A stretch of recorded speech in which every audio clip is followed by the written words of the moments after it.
bienvenido al programa Conversa y Emprende con Darwin Rosas, que está transmitido por Mundo Emprendedor en su canal digital 07 y 176 de Mundo Go. Además va a ser transmitido por las redes sociales de Mundo y mi marca personal darwinrosas.a y el podcast del Instagram Conversa y Emprende con Darwin Rosas. Estimado, muchas gracias por venir. Gracias a ti por la invitación, Darwin. Hoy día vamos a hablar de un tema muy importante que es los tipos de empresas que existen en Chile, las sociedades también. Vamos a hablar un poco de las obligaciones que tiene un emprendedor o un empresario cuando crea su empresa, el proceso también de crear una empresa y los requisitos y también las trabas que pueden haber al momento de crear una empresa y querer facturar. Así que preséntese nomás y vamos allá con el tema importante de los tipos de empresas en Chile. Bueno, mi nombre es Mauricio Pérez, soy contador auditor, egresado y titulado de la Universidad Católica de Santísima Concepción y tengo alrededor de 10 años de experiencia con pymes emprendedores, asesorándolo en todo el proceso desde cero, desde que tienes una idea hasta ya formalizar tu empresa y comenzar hasta facturar y, bueno, en algunos casos, desgraciadamente, términos de giro. Buenísimo. Algo que quiero explicar igual acá es que existen diferentes tipos de contadores porque la gente piensa que existe un solo contador. Y para mí, desde mi parte como emprendedor y como empresario, yo lo veo así. A lo mejor tú lo ves de una manera distinta. Yo entiendo que un contador es como un doctor. Hay contadores que se convierten en contadores y después se van especializando igual que un doctor. Un cirujano plástico, cirujano cardíaco. Entonces, hay un contador que es general y después viene el contador tributario. Incluso puede ser un contador especializado en auditoría, Contador ¿cierto? auditor. Exacto. Hay otro contador que puede ser especializado en finanzas, ¿cierto? Recursos humanos. En recursos humanos. Entonces, yo entiendo que tú eres un contador especializado en la parte tributaria, ¿cierto? Exactamente. Que te hace, obviamente, especializado en ese rubro. Sí, bueno, el área que yo decidí seguir. Me gusta mucho ayudar a las personas, a los emprendedores, y encuentro que a través de la carrera que estudié puedo hacerlo en general. Buenísimo. Entonces, vamos allá. Lo primero que vamos a decir, ¿cuáles son los tipos de empresas que existen en Chile? Ya mira, actualmente en Chile tienes principalmente 4 tipos de empresas. Ya tienes la empresa individual de responsabilidad limitada, tienes la sociedad de responsabilidad limitada, tienes la SPA, que es la sociedad por acciones, y también tienes las sociedades que pueden ser anónimas abiertas o cerradas. Vamos a hablar de las sociedades que el 80% de los emprendedores en Chile hacen, que es la SPA, la limitada y la EIRL, yo creo. Exactamente. Hablemos de ella un poquito. Ya mira, en el caso de la todo esto va a depender el modelo a seguir que tú quieras darle a tu negocio, ¿ya? ¿De qué va a depender esto? ¿De cuántos giros quieres tener? Es decir, ¿qué actividad quieres desarrollar? Si vas a enfocarte solo en una actividad y vas a ser tú solo como emprendedor, no vas a tener ningún otro socio, tu modelo a seguir es una EIRL, ¿ya? Si tú quieres tener un socio, ¿cierto? Ser 2 personas con un modelo de negocio acotado, ¿cierto? Con unos multigiros, con 5 giros máximo, ¿cachai? Pero que se relacionen entre ellos, tu modelo a seguir va a ser una sociedad de responsabilidad limitada. Y si ya tú quieres tener una expansión, un negocio multigiro, con múltiples socios, ¿cierto? Tu modelo a seguir va a ser una SPA. Súper. Pregunta importante, porque acá se nos caen muchos emprendedores que hacen una SPA y se arrepienten y después quieren hacer una EIRL. ¿Por qué es importante decidir bien entre una EIRL y una SPA? Una de las cosas que yo sé es porque la resolución sanitaria es más fácil con la EIRL. Todos los trámites son más fáciles con una EIRL, ¿o no? Exactamente. Cuando tú tienes una EIRL o una sociedad de responsabilidad limitada, puedes acogerte a beneficios MEF. ¿Qué es una MEF? Una microempresa familiar. Ya por considerarse negocios que en los socios o participantes tienen relación entre sí. ¿Qué es lo que te permite esto? En una SPA tú tienes que tener un domicilio comercial para ejercer tu actividad. ¿Ya? Ya sea propio, arrendado o cedido. ¿Ya? En el caso de la EIRL y la sociedad de responsabilidad limitada, tú puedes, no sé, una señora X quiere poner un taller de costuras. Ella puede habilitar una habitación en su casa sin necesidad de que su domicilio pase de habitacional a comercial. En el caso de la SPA, sí o sí el domicilio, si tú haces uso de tu casa, va a pasar de habitacional a comercial, lo que implica un cambio también en el pago de las contribuciones de la propiedad. Ya, perfecto. Vamos por partes, ya estamos entendiendo.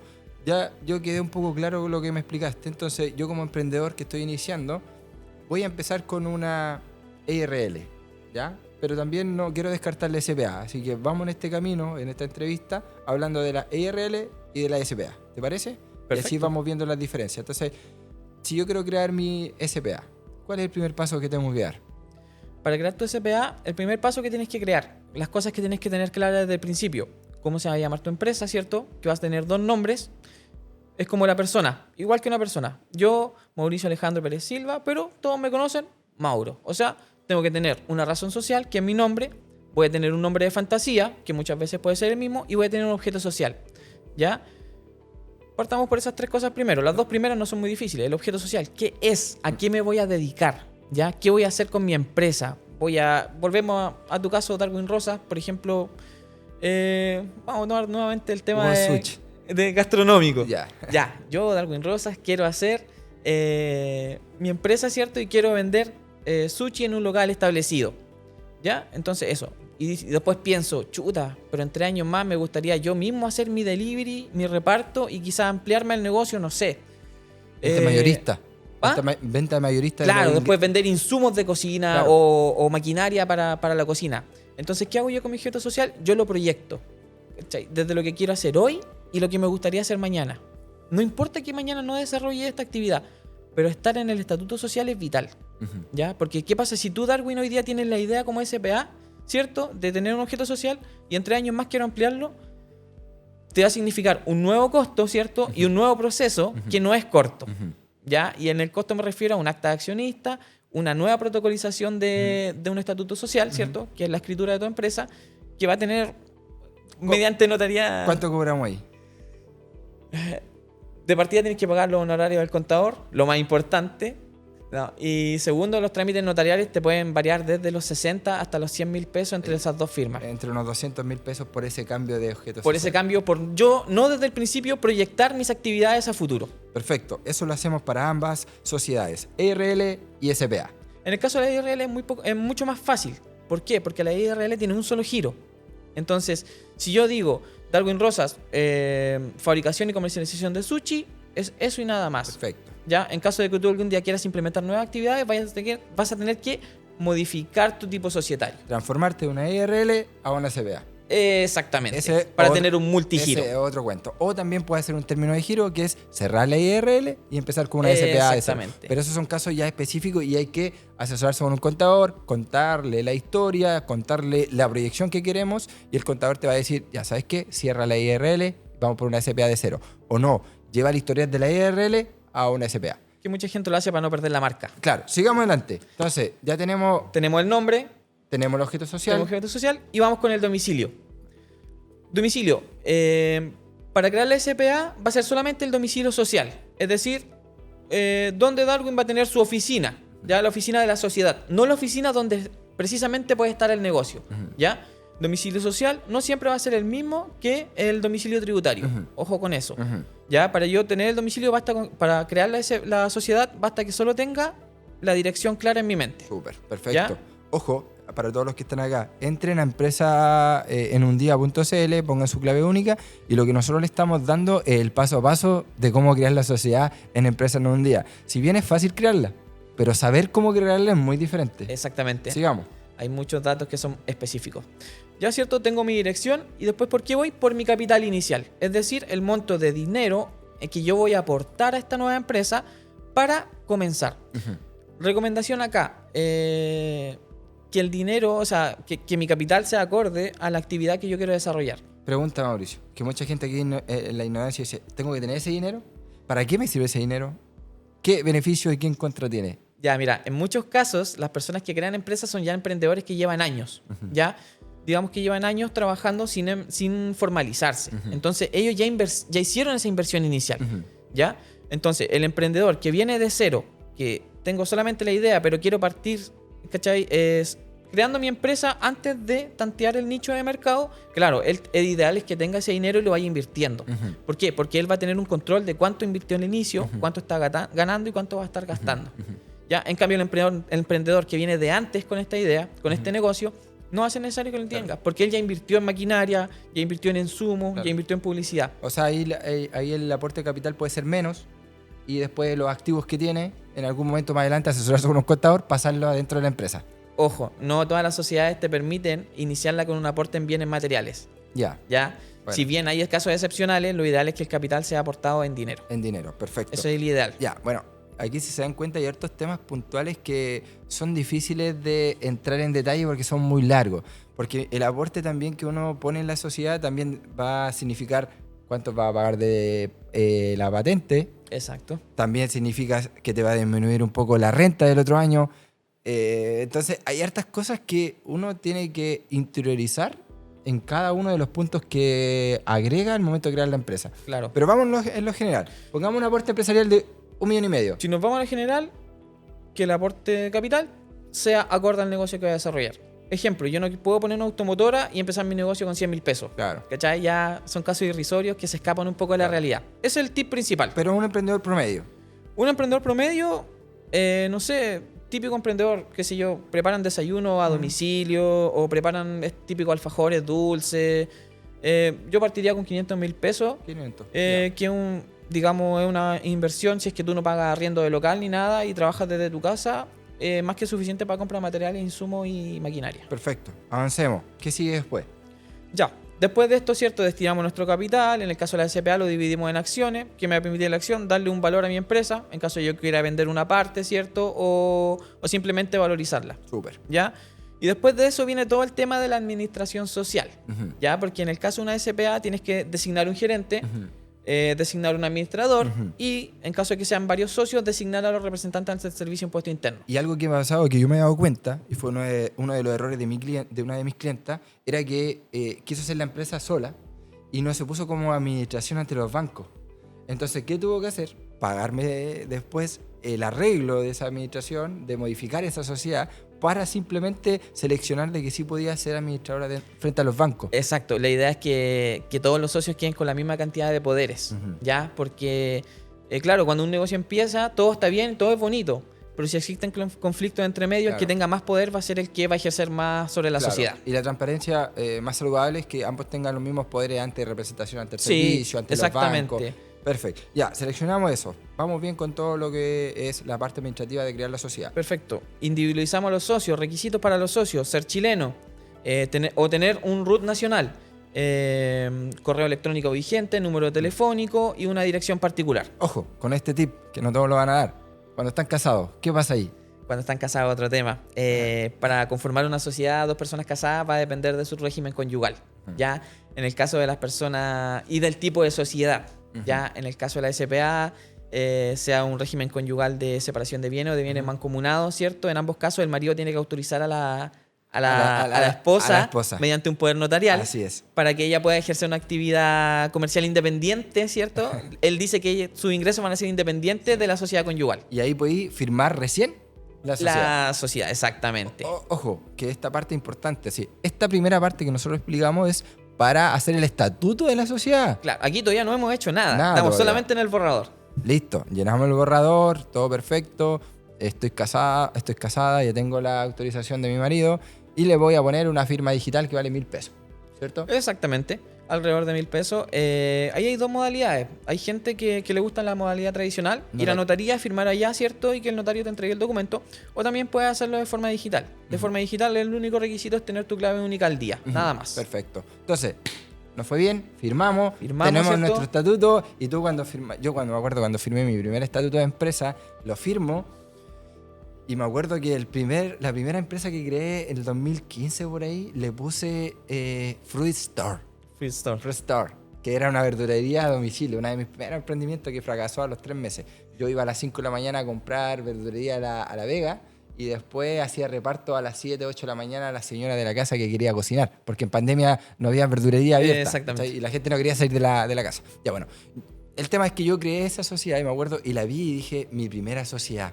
Le vi la fecha, le veí el root que te entregan. Ahí viene el root que le entregan de la empresa, 77349. Claro, eso ya lo identifica como una persona jurídica Sí, separada de lo que es Darwin. Y es como que te late el corazón a 1000 de ver la razón social de tu empresa y el root que te entregaron. A muchas personas les pasa lo mismo. Y es muy bonito, es muy Sí. bonito cuando tú nunca has creado una empresa y aparece el estatuto.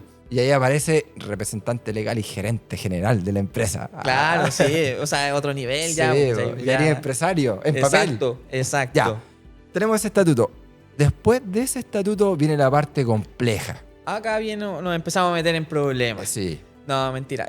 Acá viene todo lo que es la parte tributaria, ¿cierto? El cumplimiento con el servicio de impuestos internos. Que el típico y el famoso inicio Inicio de actividades. Y quiero que expliquemos algo acá, si el tiempo nos da, que quiero que expliques, Mauricio, para que la gente quede claro la diferencia del inicio de actividades de una sociedad al inicio de actividades con el RUT natural. Perfecto. Por favor, explica eso. Mira, acá el principal tip que yo te puedo dar, si yo inicio actividades con una sociedad y a mí me va mal, ¿cierto? Fruit Store fracasó, quebró, le debo plata a mis proveedores, a mis trabajadores, la empresa va a responder solamente hasta el monto del capital aportado. Ya en el caso que sea una empresa que lleve mucho tiempo, en el monto al que sus utilidades o pérdidas se fue reajustando el capital. Súper. ¿Ya? Él responde hasta un monto limitado de aporte. Si yo inicio con mi RUT de persona natural, todos mis bienes, si yo tengo autos, si yo tengo casa, terrenos, departamento, Tesorería General de la República me puede emitir una orden de embargo, ¿cierto? Porque yo tengo deudas, con deudas tributarias, me puede emitir una orden de embargo y hacerse de mis bienes hasta que yo salde mi deuda, el total de mi deuda. ¿Ya? Perfecto. Entonces, la claridad en esto, nosotros hicimos un estatuto de una empresa. Exacto. Y vamos a iniciar actividades de esa empresa. Para separar mi patrimonio personal del patrimonio empresarial. Hay mucha gente que se mete al servicio y dice, oye, yo ya tengo una empresa. ¿Por qué? Porque se entró al servicio con su RUT y dentro del servicio puesto interno inició actividades con su RUT. Y eso es mucho más fácil y es par de clic y habilitas un giro. Y mucho más peligroso. Perfecto. Entonces ya tenemos claro. Entonces vamos al inicio de actividades. Perfecto. ¿Cierto? Nos enfocamos en la persona jurídica, que es la sociedad. Sociedad. Yo voy a mi inicio de actividades. Primero que todo, requisitos como siempre. Tengo que tener el RUT de la empresa. Y para crearle una clave a la empresa tengo que la persona que es designado como representante legal tiene que tener su RUT y su clave tributaria al día. Si no tiene la clave tributaria, la puede generar en la misma página del Servicio de Impuestos Internos. Y la gran mayoría no puede generarla en el servicio porque el servicio no está tan actualizado en su página web. Y hay que ir a la oficina. Presencial. En la oficina tú pides un código. Eso. Así que no se enojen cuando hay un contador que los mande al servicio, porque se enoja la gente pensando que nosotros estamos haciendo mal el trabajo. Y no es eso. Es que la página a veces no responde y tenéis que ir presencial, ¿no? Exactamente. O a la gente, mucha gente inició actividad en algún momento, puso un correo de hace 10 años del cual ya no recuerda nada ni cómo ingresar ese correo. Y lamentablemente el Servicio de Impuestos Internos en sus bases internos tiene ese correo, y cuando le envían los códigos para poder restablecer la clave, al cliente nunca le va a llegar. Claro. Y es un trámite personal. Sí. No lo puede hacer tu contador por ti. Vamos adelante. Entonces, yo ya tengo la clave tributaria y ¿qué empiezo a hacer? A elegir mi giro. Exactamente. ¿Y cómo eliges tu giro? De acuerdo a lo que pusiste en tu objeto social. Yo, Darwin, voy a vender sushi. Ok, 20 de elaboración de comida, ¿cierto? Despacho, bla, bla, bla. Y después de eso ingresas tu dirección tributaria. Acá es la parte más compleja. Vamos a explicarla. ¿Por qué? Porque si yo soy emprendedor y yo arriendo en mi casa y el dueño de mi departamento o de mi casa es otra persona, no tengo un local comercial, ¿qué hago? Porque una gastronomía, un local, yo no puedo tener una oficina virtual. Exactamente. ¿Qué hacemos aquí? Vamos, dame soluciones. Acá hay varias opciones, pero lo ideal es, antes de tener un negocio, ya tener claro el domicilio. ¿Ya? O por lo menos tener un preacuerdo de arriendo, un preacuerdo de cesión. Pero dame los truquitos en el caso que no tenga nada de eso, porque el 90% de que va a crear una empresa no viene con eso resuelto. Si tu idea es facturar, no te va a servir el truco. Ya. Vas a poder iniciar actividades, pero no vas a poder facturar. Si tu idea es dar boleta, bueno, al momento que te pidan un comprobante de domicilio, que puede ser una cesión simple de uso comercial, un contrato de arriendo, o simplemente presentarte como dueño del inmueble, ¿cierto? Y hacer una cesión simple. En vez de subir ese documento, tú puedes subir tu cédula de identidad, por lo menos. A mí me gustan los truquitos. ¿Ya? ¿Cachai? Entonces ahí, claro, te va a dejar pasar, vas a poder hacer boletas, pero no vas a poder hacer factura hasta que valide el domicilio. Sí, pero hay un par de truquitos que podemos hacer igual. Por ejemplo, sí, ¿para qué nos vamos a hacer tan drástico, rígido? Mira, exacto. Tú podéis conseguirte el domicilio de un vecino, de un amigo, ojalá de la comuna, que sea dueño de la propiedad. Y sabes, compadre, voy a abrir una sociedad, necesito facturar, ¿me puedes dar una sesión de uso comercial de la vivienda donde vives para yo operar y así facturar? Sí puedes, pero ojo, hay ciertos rubros que te van a pedir una resolución sanitaria, ¿cierto? Un certificado de destino para sacar patente, un plano actualizado. Entonces sí te va a servir para muchos rubros, pero por ejemplo, el rubro gastronómico no te va a servir. Es más difícil. Claro. Entonces el truquito sirve para ciertos rubros. Cierto pero el de rubro. servicio, si yo doy asesoría de marketing, puedo hacer una oficina virtual. Exactamente. O también un vecinito. La oficina virtual, para dejarlo claro, siempre te va a servir para servicios, para servicios que no son tangibles. Es decir, si yo vendo lápices no me sirve porque tengo que almacenar esos lápices. Yo quiero aclarar lo que es una oficina virtual, para que la gente entienda, porque lo más probable es que va a escuchar este podcast y va a decir, ya bien, ¿qué es una oficina virtual? Una oficina virtual es un espacio comercial ficticio en la nube, ¿ya? Que te permite a ti poder decirle al servicio puesto interno que estás representando a través de ese espacio comercial, ¿cierto? Y trabajar desde casa. Y trabajar desde la casa. Ahora, eso te va a permitir que el servicio autorice la facturación, que es una verificación de actividad que vamos a entrar ahí, para que tú puedas facturar, pero de servicio. Porque obviamente el servicio no es tonto y va a decir, oye, ¿vaya a vender sushi en la casa? O sea, ¿vaya a vender sushi en la nube? No. No vendí sushi virtual, vendí un producto físico que se entrega. Correcto. Vamos por parte entonces, ya. Elegimos el giro del sushi, volvamos ahí. Subiste el documento comercial ya de Pasé esa parte, ¿cierto? Y Supongamos que sí tenía mi dirección bien. Perfecto. Entonces, después yo quiero comenzar a facturar. ¿Por qué? Porque tengo un cliente grande que me compró 100 sushis para una empresa y quiere que yo le dé factura para aprovechar el IVA. Ya, perfecto. Pero antes de adelantarnos, nosotros ya hicimos el estatuto, iniciamos actividades y servicio ya nos aprobó el inicio de actividades. Y ahí el inicio de actividades te entregan un certificado de inicio de actividades. ¿Qué te va a servir para sacar tu patente comercial también? Exacto. Entonces, vamos, ahora, la persona dice, ya, Mauricio, gracias por crearme la empresa, pero ¿sabes qué? Lo que tú me dijiste recién, un cliente me quiere comprar 100 piezas de sushi, pero me está pidiendo factura. Quiero la factura mañana, pues si ya hicimos la empresa. ¿Y yo qué le voy a decir al cliente? Chuta, no te... Si tú me tienes 3 documentos claves hoy, yo te puedo hacer la verificación de actividades, pero no te garantizo que el servicio te la apruebe mañana. Esa es otra cosa. ¿Ya? ¿Cuáles son los documentos? 3 documentos claves. Primero que todo, yo tengo que acreditar lo que estoy fabricando y vendiendo. Necesito facturas por compra de insumos. Yo compré arroz, compré bowl, compré potes para despachar, ¿cierto? Yo necesito todas esas facturas para acreditar mi venta. Segundo lugar, yo necesito una orden de compra. ¿Qué es una orden de compra? Si mi proveedor quiere que yo le emita una factura, él me tiene que hacer una orden de compra.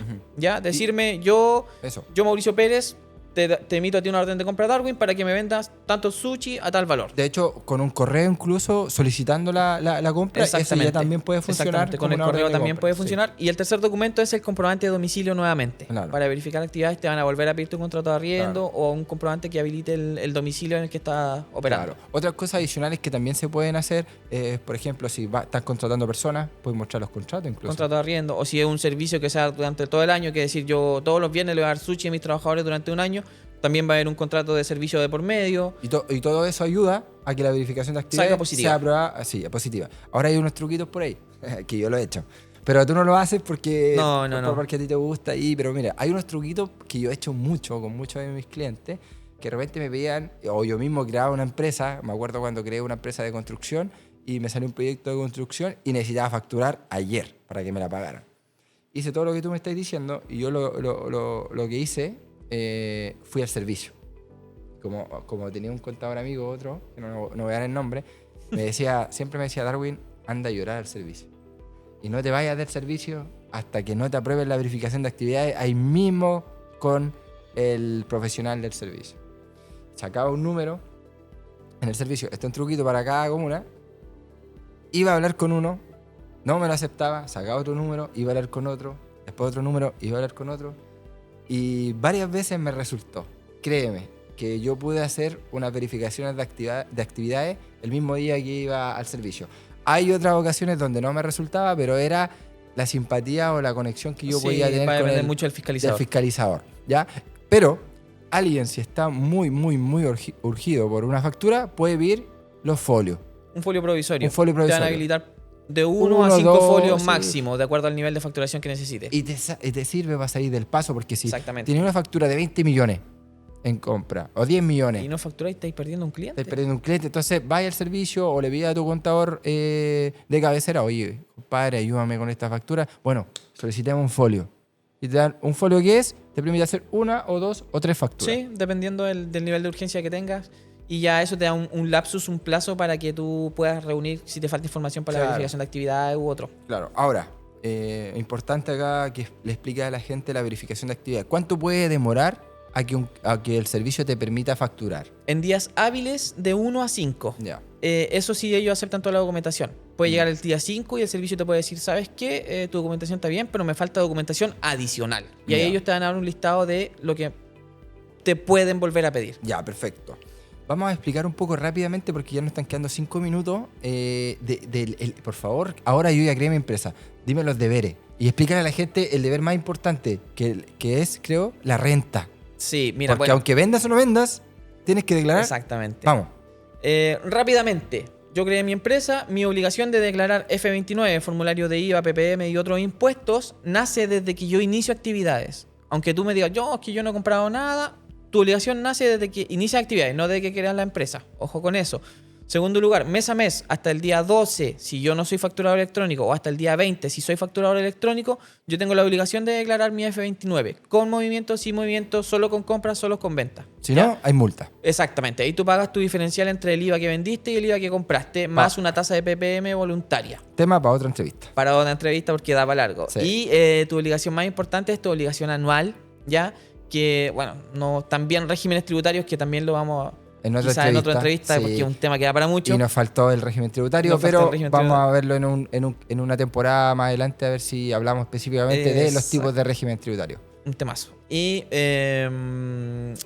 la renta. La renta se declara una vez al año, ¿cierto? Antes del periodo de renta se viene el periodo de declaraciones juradas. Perfecto. Que es una imagen previa de todo lo que yo hice en el año. Si yo arrendé, si yo compré, si yo vendí, si yo pagué sueldos, si yo pagué honorario. Súper. Y ese es un prellenado de tu formulario de renta. Y eso hay que hacerlo obligatoriamente, vendas o no vendas. Exactamente. En el caso de las declaraciones juradas, cada una tiene un plazo. Desde febrero en adelante hasta el 31 de marzo se empiezan a declarar. Renta un tema, pero larguísimo. Y el formulario de renta hasta el 30 de abril de todos los años, y si no, con multas de intereses tienes que pagar. Y nos pasa que muchos clientes, para cerrar ya, que dicen, pero si yo no vendí nada, ¿por qué voy a declarar renta? Están obligados igual a declarar renta. Es una obligación. Entonces, tienen la obligación del IVA. Si es que compran o venden, hay que declarar el IVA. Exacto. Ahí el contador los va a asesorar de cuánto IVA tienen que pagar. Segundo, hay un PPM y el PPM se mide si es que venden. Si no venden, no hay PPM. No hay PPM, Ahí existen otras sociedades con renta presunta. Hay también un tema para sociedades por profesionales que no pagan IVA. Aquí en la contabilidad hay una rama de cosas, pero lo que les explicamos es como lo más básico y donde casi el 80% calza. ¿Ya? Sí, más o menos. Entonces, sabiendo esto, acá yo te invito a ti a que les deje un mensaje a los emprendedores sobre los tipos de sociedad y los deberes que tienen como empresarios cuando se formalizan, y las multas, ¿cachai? Como que ahí trata de aconsejarlos que estén tranquilos y no tengan miedo para formalizarse. Bueno, mensaje a todos los emprendedores, pymes, personas que tengan una idea, no tengan miedo a formalizarse, ¿ya? Pero asesórense bien antes de hacerlo. Porque si bien hoy en día está todo a mano, vía web, ¿cierto? Puedo crear mi empresa, puedo iniciar actividades. Si yo hago mal los pasos, ¿cierto? Mi carga tributaria no va a ser de acuerdo a mi situación actual. Entonces asesórense, busquen un buen asesor contable, tributario. Y lo más recomendable hoy, formalicen, porque hay mucha fiscalización y mucho tema nuevo con el Servicio de Impuesto Interno que les puede jugar en contra. Si tienen alguna duda, alguna consulta, mi Instagram es mauro.aps, y ahí pueden encontrarme. Siempre estoy dispuesto a ayudar y a resolver las dudas de las personas. Eso, Darwin. Muchas gracias. Creo que sí o sí estamos obligados, y por respeto a todos los televidentes que van a estar viendo este capítulo, a hacer una temporada de hablar del IVA, de la renta, de otros tipos de sociedades que existen, y también, ¿por qué no?, cómo planificamos tributariamente el año para pagar el impuesto justo. Mensual y anualmente. Gracias. Encantado de venir. Muy bueno. Muy bueno. Está para Televisa usted. México. ¿Bien? ¿Estamos?